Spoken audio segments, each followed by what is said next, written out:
రీసెంట్‌గా press meet నిర్వహించి జగన్మోహన్ రెడ్డి కొన్ని కీలక విషయాలను అయితే ప్రభుత్వాన్ని అడగడం జరిగింది. ముఖ్యంగా రాష్ట్రంలో చేయాల్సిన 6 గ్యారంటీలు. ముఖ్యంగా తల్లికి వందనం స్కీమ్ కింద ప్రతి ఒక్క పిల్లకి అంటే ప్రతి ఒక్క బిడ్డకి డబ్బులిస్తారు అని చెప్పేసి కదా! ఎంతమంది ఉంటే అంతమందికి ప్రైవేట్ స్కూల్‌లైనా, గవర్నమెంట్ స్కూల్‌లైనా అని చెప్పేసి వాళ్ళు ఒక వాగ్దానాన్ని అయితే ఇవ్వడం జరిగింది కదా!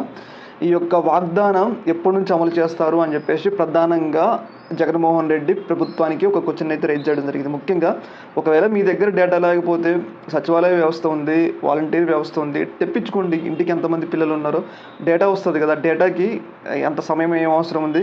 43,00,000 మంది తల్లులున్నారు. 84,00,000 మంది పిల్లలున్నారు. ఇంటూ 15,000 ఎయ్యండి వస్తది కదా! అని చెప్పేసి ఒక రకంగా మాస్ ర్యాగింగ్ అంటే ప్రభుత్వానికి జగన్మోహన్ రెడ్డి ఒక రకంగా మాస్ ర్యాగింగ్ అయితే చేయడం జరిగింది. దీని పట్ల అటు వైసీపీ శ్రేణులు తీవ్రమైన ఆనందంలో ఉన్నారు. ఎందుకంటే జగన్మోహన్ రెడ్డి అదే గనుక ఈ యొక్క తప్పుడు హామీలు ఇస్తే జగన్ కూడా అధికారంలో ఉండేవాడు.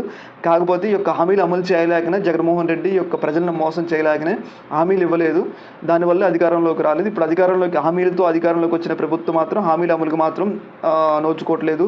చూసారు కదా జగన్మోహన్ రెడ్డికి మరియు చంద్రబాబు నాయుడుకి ఉన్న తేడా అని చెప్పేసి వాళ్ళు ప్రధానంగా హైలైట్ అయితే చేస్తున్నారు. ముఖ్యంగా జగన్మోహన్ రెడ్డి మాట్లాడిన ప్రెస్ మీట్ అనేది ఒక్కసారిగా హైలైట్ అయితే అవ్వడం జరిగింది. దాన్ని వైసీపీ వాళ్ళు కూడా చాలా హైలైట్ అయితే చేస్తూ ఉన్నారు. దీని మీద మీ